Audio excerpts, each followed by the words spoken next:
Hello world, I'm Tomasino, and this is Solarpunk Prompts, a series for writers where we discuss solarpunk, a movement that imagines a world where technology is used for the good of the planet.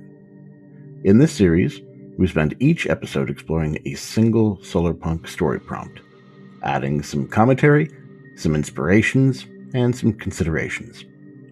Most importantly, we consider how that story might help us to better envision a sustainable civilization. If this is your first time here, I'd recommend checking out our introduction episode first, where we talk about what solarpunk is, why you should care, and why the series came into being. Today's prompt is the electronics graveyard. A shantytown sits next to an electronics waste site in the global south, where the electronics are remixed, remade, and cannibalized to repair and maintain the local hospital. Its parts are needed as no northerner will ever come with newly milled replacements. The town slowly evolves into their own version of Shenzhen, a hub of innovation and production. One where all knowledge is shared and all kinds of crazy innovations are born. Solarpunk has a lot of influence from the global south.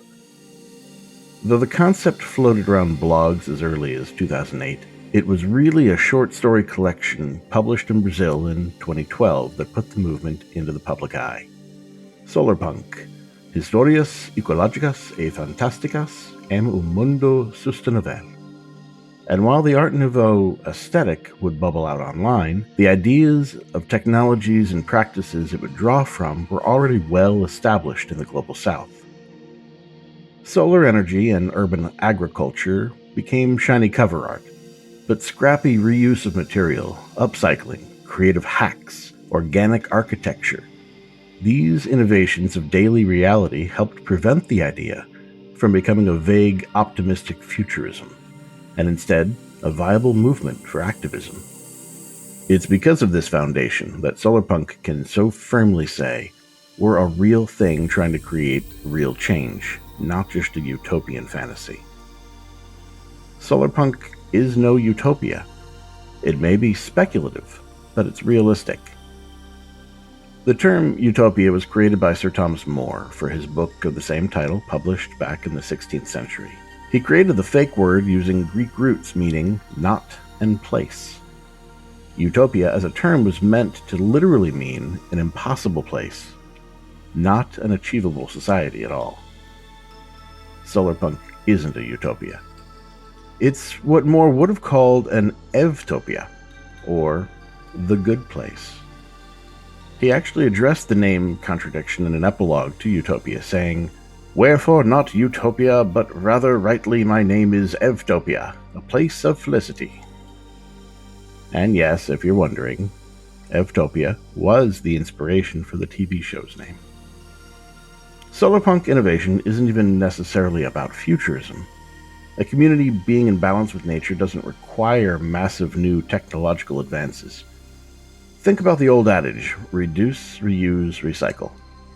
The most effective of those ideas is reduce. Just use less. Then, if you need to make stuff for some reason, reuse it. That's the second most effective, and it's the focus of this prompt. Though the prompt begins with a shantytown and a waste site, we're not calling for a story about poverty or seeking to glamorize the suffering of people. This is a story of innovation through remix. That electronics waste site is a key resource, and the power of the community is non-conventional, frugal innovation. Conveniently, India has a word for this concept, jugaad. This idea can mean anything from a creative workaround of a problem to a hack, think hackers and hackerspaces from our earlier episode, to using a resource in an unconventional way. The word jugaad, or jugar in Urdu, is also the name of a type of homemade car in India, Pakistan, and Bangladesh. These are usually coupled together from some wooden parts, a hodgepodge of waste SUV parts, and something to make it go, often old irrigation pumps. While these aren't the safest vehicles, and they aren't regulated, they demonstrate that spirit we're looking for, They creatively solve the problem with a flexible design that can use whatever's at hand. The idea is something to compare against frugal innovation, a practice more common in the North. Confusingly, the term is sometimes used in stories about Jugad where people are unfamiliar with the Indo-Aryan term. In reality, this is a different model where an invention or good has its costly parts stripped away to make it marketable in developing countries. Rather than being a solution designed to serve these communities, it's a way to squeeze the most profit. A common place we see this is in healthcare manufacturing. The cost of a typical low-end centrifuge runs between 1 and 5,000 US dollars. A frugal invention machine with calibration parts removed using substandard materials may cost as little as half that amount. But Jugad offers a different path. In 2017, a hand-powered blood centrifuge was designed using the principles of a whirligig, a child's toy. It cost 20 cents to build and no electricity to operate. It was invented by Manu Prakash, an assistant professor of bioengineering at Stanford, who has a number of inventions to his name. He credits his style of innovation directly to Jugad and growing up in that culture in India. So let's turn that eye for creative, unconventional innovation back to our story prompt. What would the history of this site look like? It began with people living in poverty, but would evolve as those local tinkerers began to use their skills to repair and augment machines that they needed in their day-to-day life. When the nearby hospital realizes it's not getting replacement parts for its expensive equipment, where does it turn? Our repair community, of course, and as more importance is placed upon them, the idea of them as tinkerers slowly changes. Now we may call them engineers. What might happen as that activity grows? What might it look like when the entire town gets involved and people begin traveling to join them for training? It may look a little bit like Shenzhen, China, where life revolves around invention, where open source hardware is everywhere, and where people copy and build upon each other's designs. In a place like that, some of the most unique things come into being, like a simple dumb phone with a single advanced feature bolted on, a GPS arrow always pointing toward Mecca. Local technology innovation should be, and often is, appropriate to the needs it fills. In your story, try to think about what sort of appropriate targeted inventions might arise. Sites like Apropedia may help. Places with this type of culture don't need to wait around for Silicon Valley to share their latest ideas. Innovation is the lifeblood of the Global South. M-Pesa is a mobile payment service developed by Kenya's largest mobile network operator, Safaricom. It launched in 2007, before smartphones, using simple GSM platforms. They already had Tap to Pay as the first iPhone was releasing, and it doesn't need an internet connection. That technology is packaged and resold across the Global South.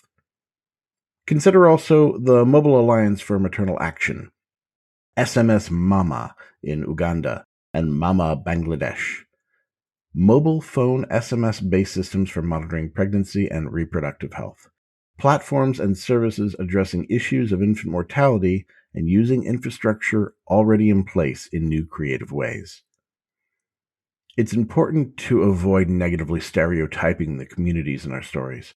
Solarpunk envisions a healthy future for Southern communities, and we can help that idea into shared understanding through respectful representation. Take the film Sakawa as a lesson. It was an incredibly biased movie about an e-waste site in Ghana and scammers operating from it. It had a very particular vision it wanted to paint in people's minds.